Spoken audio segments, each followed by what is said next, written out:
ਕੀ ਨਾਮ ਆ ਬਾਪੂ ਜੀ ਤੁਹਾਡਾ? ਭਜਨ ਸਿੰਘ। ਭਜਨ ਸਿੰਘ। ਪਿਤਾ ਜੀ ਦਾ ਕੀ ਨਾਮ ਸੀ? ਸਰੈਣ ਸਿੰਘ।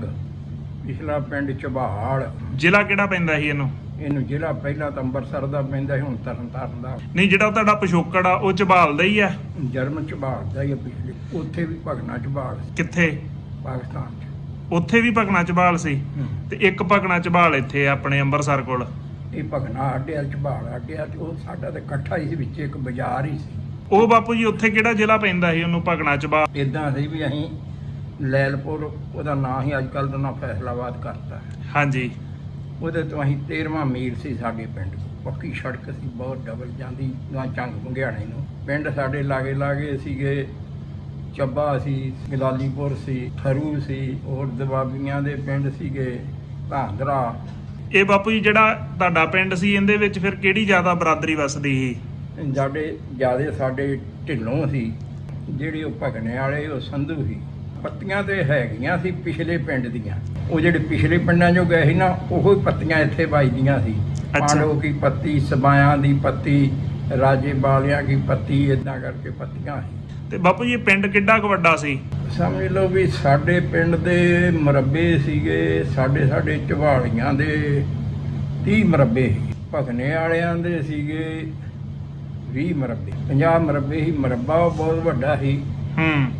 ਉਹ ਕਿੱਲਾ ਸੀ 9 ਕਨਾਲ ਤੇ 13 ਮਰਲੇ ਦਾ, 40-40। ਅੱਛਾ। ਇੱਥੇ 30-30 ਦਾ, ਉੱਥੇ 40-40 ਕਰਮ ਦਾ ਕਿੱਲਾ ਹੈ। ਹਾਂ, ਹੈ 25 ਕਿੱਲੇ ਹੀ ਸੀ ਮਰੱਬੇ ਦੇ, ਤੇ ਪਰ ਹੈ 40-40 ਦਾ ਹੀ ਕਿੱਲਾ। ਸਕੂਲ ਸਾਡੇ ਹੈਗਾ 5ਵੀਂ ਦਾ। ਹਾਂ, ਪੜ੍ਹਿਆ ਮੈਂ ਉੱਥੇ 5 ਉੱਥੇ ਪੜ੍ਹ ਕੇ ਤੇ ਫਿਰ ਪਾਸੇ ਮੈਂ ਪੜ੍ਹਿਆ ਵਾਂ। ਅੱਛਾ।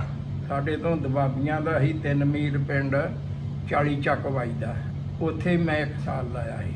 1 ਸਾਲ ਇੱਧਰ ਸਾਡੇ ਦਬਾਬੀਆਂ ਦਾ ਹੀ, ਸਾਥੋਂ ਨੇੜੇ ਸੀ ਕੋ ਮੀਲ ਕਿਤੇ ਧਾਂਦਰਾ ਪਿੰਡ ਵੱਜਦਾ ਸੀ, ਉੱਥੇ ਵੀ ਸਾਲ 1 ਲਾਇਆ ਸੀ। ਫਿਰ 1 ਸਾਲ ਮੈਂ ਆਪਣੇ ਨਾਨਕੇ ਚਲਾ ਗਿਆ। ਹਾਂ, ਉਹ ਇੱਧਰ ਦੂਜੀ ਸਾਈਡ ਤੇ ਹੀ, ਉਹਨਾਂ ਨੂੰ ਜੜ੍ਹਾਂ ਵਾਲੀ ਤਹਿਸੀਲ ਲੱਗਦੀ ਸੀ, ਸਾਨੂੰ ਲੈ। ਠੀਕ ਹੈ ਜੀ।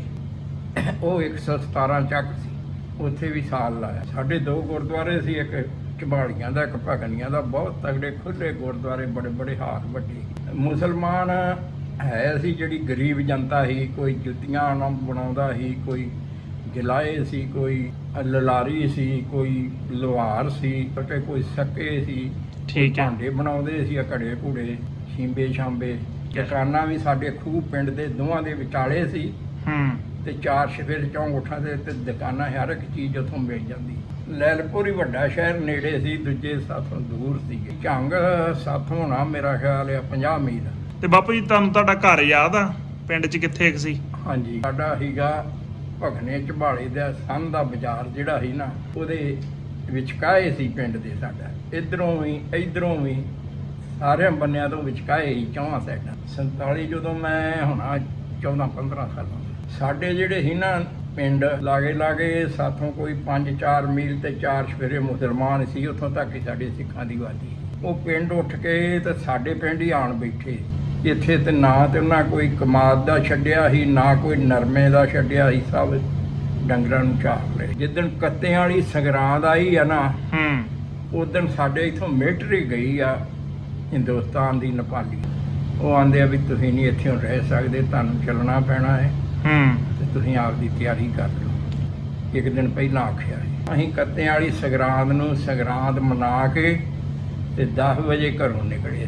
ਫਿਰ ਕਿਸੇ ਦਿਨ 10 ਮੀਲ, ਕਿਸੇ ਦਿਨ 12 ਮੀਲ, ਇੰਨਾ ਕੀ ਹੁੰਦਾ ਸੀ। ਗੱਡਾ ਬਹੁਤ ਜ਼ਿਆਦਾ ਹੋ ਗਿਆ, ਗੱਡਾ ਹੋ ਗਿਆ ਹੋਣਾ 5000 ਲੈਣਾ ਲੱਗੀਆਂ ਸੜਕਾਂ ਤੇ। ਲੱਗੀ ਸੜਕ ਤੇ, ਜਿਹਦਾ ਕਿਸੇ ਦਾ ਟੁੱਟ ਜਾਂਦਾ ਸੀ, ਉਹ ਮਾੜਾ ਜਿਹਾ ਖਿੱਚ ਕੇ ਸਾਰੇ ਇਲਾਕੇ ਪਾਸੇ ਕਰਕੇ ਅੱਗ ਲਾ ਦਿੰਦੇ ਸੀ, ਜੇ ਤੇ ਕਿਸੇ ਦਾ ਕੋਈ ਹੈਗਾ ਸਮਾਨ।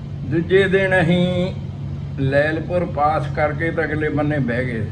ਉਹ ਇਸ ਤਰ੍ਹਾਂ ਸੀ ਵੀ ਮਿਲਟਰੀ ਹੀ ਨਾਲ, ਸਾਡੇ ਅੱਗੇ ਵੀ ਪਿੱਛੇ ਵੀ, ਪਾਸਿਆਂ ਤੇ ਘੋੜਿਆਂ ਦੇ ਉੱਤੇ। ਤੇ ਉਹ ਜਦੋਂ ਦਿਨ ਦਾ ਛਪਾ ਹੁੰਦਾ ਸੀ, ਅੱਧਾ ਘੰਟਾ ਰਹਿੰਦਾ ਸੀ ਨਾ, ਉਦੋਂ ਉੱਥੇ ਉਹ ਆਖਦੇ ਸੀ ਵਿਹਲਾ ਜਿਹਾ ਥਾਂ ਕਹਿੰਦੇ ਸੀ ਤੇ ਵੀ ਇੱਥੇ ਤੁਸੀਂ ਆਪ ਦਾ ਬਹਿ ਜਾਓ, ਡੇਰਾ ਲਾ ਦਿਓ, ਫਿਰ ਰੋਟੀ ਪਾਣੀ ਬਣਾ ਲਓ ਤੇ ਖਾਓ। ਸਵੇਰੇ ਫਿਰ ਉਹ ਬਿਗਲ ਮਾਰ ਦਿੰਦੇ ਸੀ 4 ਵਜੇ, ਤੇ ਫਿਰ ਵੀ ਰੋਟੀ ਪਾਣੀ ਬਣਾ ਲਓ, ਤੇ ਦਿਨ ਚੜ੍ਹੇ ਬਸ ਉਹ 6 ਵਜੇ ਰਵਾਨਗੀ ਕਰ ਦਿੰਦੇ ਸੀ। 17ਵੇਂ ਦਿਨ ਅਸੀਂ ਖੇਮ ਕਰਨ ਆਏ। ਕਸੂਰ ਪਾਸੇ ਰਹਿ ਗਿਆ ਸੀ। ਅੱਛਾ ਜੀ। ਰਾਏ ਪਿੰਡ, ਰਾਏ ਜੰਗੀ, ਇਹਨਾਂ ਦੇ ਕੋਲ ਦੀ ਆਏ। ਜਦੋਂ ਅਸੀਂ ਇੱਥੇ ਆਏ ਰਾਏ ਜੰਗੀ, ਖੂਹਾਂ ਦੇ ਪਾਣੀ ਮੁੱਕ ਗਏ। ਅੱਧਿਓਂ ਕੁੜੀ ਆ ਕਾਲੀ ਜੀ ਗਾਰ ਆਉਣੀ ਤੇ ਉਹ ਮਾੜੀ ਮੋਟੀ ਬੁੱਲਾਂ ਤੇ ਲਾ ਦੂਗੀ। ਤਾਂ ਤੁਹਾਡੇ ਕਾਫਲੇ ਤੇ ਕੋਈ ਹਮਲਾ ਹੋਇਆ ਜਾਂ ਕੋਈ ਨੁਕਸਾਨ ਹੋਇਆ? ਕੋਈ ਹਮਲਾ ਨਹੀਂ ਸਾਡੇ ਨਹੀਂ ਹੋਇਆ। ਤੇ ਬਾਪੂ ਜੀ ਖੇਮ ਕਰਨ ਤੋਂ ਬਾਅਦ ਫਿਰ ਕਿੱਥੇ ਆਏ ਤੁਸੀਂ? ਖੇਮ ਕਰਨ ਤੋਂ ਲਾਗੇ ਆਸਲੇ ਭੂਰੇ ਸੀ, ਉੱਥੇ ਸਾਡੇ ਤਾਏ ਦਾ ਸਾਂਢੂ ਸੀ। ਇੱਕ ਰਾਤ ਅਸੀਂ ਉੱਥੇ ਰਹੇ, ਫਿਰ ਅਸੀਂ ਉੱਥੋਂ ਅਗਲੇ ਦਿਨ ਚੱਲੇ ਤਾਂ ਆਪਦੇ ਪਿੰਡ ਝਬਾਲ ਆ ਗਏ। ਹਾਂ, ਖੇਮ ਕਰਨ ਤੋਂ ਹੁਣ ਅੱਗੇ 15 ਕੁ ਮੀਲ। ਤੇ ਫਿਰ ਇੱਥੇ ਬਾਪੂ ਜੀ ਰਾਜਸਥਾਨ ਚ ਕਦੋਂ ਆਏ ਹੋ ਤੁਸੀਂ? ਰਾਜਸਥਾਨ 'ਚ ਤਾਂ ਫਿਰ ਉਦੋਂ ਹੀ 47 'ਚ ਹੀ ਮੁੜ ਕੇ ਉੱਥੇ 2 ਮਹੀਨੇ ਪਿੰਡ ਰਹੇ ਆ, ਫਿਰ ਇੱਥੇ ਆ। ਦੁਬਾਰਾ ਕਦੀ ਗੇੜਾ ਲੱਗਿਆ ਤੁਹਾਡਾ ਕਿੱਥੇ? ਲਾਇਲਪੁਰ? ਨਹੀਂ ਗਏ। ਜ਼ਮੀਨਾਂ ਤੇ ਹੋਰ ਨਾਲ ਲਾਟ ਹੋਈਆਂ, ਪੁਰਾਣੇ ਉਹ ਗਰੀਬ ਆ, ਕੀ ਪਤਾ ਉੱਥੇ ਹੈਗੇ ਕਿ ਨਹੀਂ ਹੈਗੇ। ਸਾਡੇ ਜਿਆਦੀ ਜ਼ਮੀਨ ਸਰਸੇ ਹੋਈ ਸੀ ਲਾਟ, ਜਾਂ ਇੱਕ ਘਰ 2 ਬੀਬੀ ਦੇ ਉਹਨਾਂ ਨੂੰ ਏਕਲ ਕੱਢਾ ਸੀ ਤਰਨਤਾਰਨ ਦੇ ਕੋਲ, ਪਿੰਡ ਮੁਸਲਮਾਨਾਂ ਦਾ। ਉਹਨਾਂ ਦੀ ਕੋਈ ਸਿੰਧ 'ਚ ਵੀ ਜ਼ਮੀਨ ਸੀ ਤੇ ਕੋਈ ਪਿੰਡ ਵੀ ਇੱਕ ਮਰਬਾ ਸੀ ਵੱਡਾ, ਉਹਨਾਂ ਨੂੰ ਉੱਥੇ ਹੋਈ। ਹੋਰ ਵੀ ਘਰਾਂ ਕਈਆਂ ਨੂੰ ਹੋਈ, ਜ਼ਿਆਦਿਆਂ ਨੂੰ ਉੱਥੇ ਸਰਸੇ ਇਕੱਠੀ ਹੋਈ ਤੇ ਕਈ ਥਾਈਂ 5-4 ਪਿੰਡਾਂ 'ਚ ਹੋਈ ਲਾਟ। ਉਦੋਂ ਜਿਹੜਾ ਪਿੰਡ ਦੇ ਵਿੱਚ ਕੋਈ ਮਸ਼ਹੂਰ ਪਰਿਵਾਰ ਹੋਣਾ? ਚੰਗੇ ਘਰ ਤੇ ਇੱਕ ਦਫੇਦਾਰ ਨਿਹਾਲ ਸਿੰਘ ਸੀ, ਉਹਦੇ ਬੱਚੇ ਸਾਰੇ ਪੜ੍ਹੇ ਸੀਗੇ।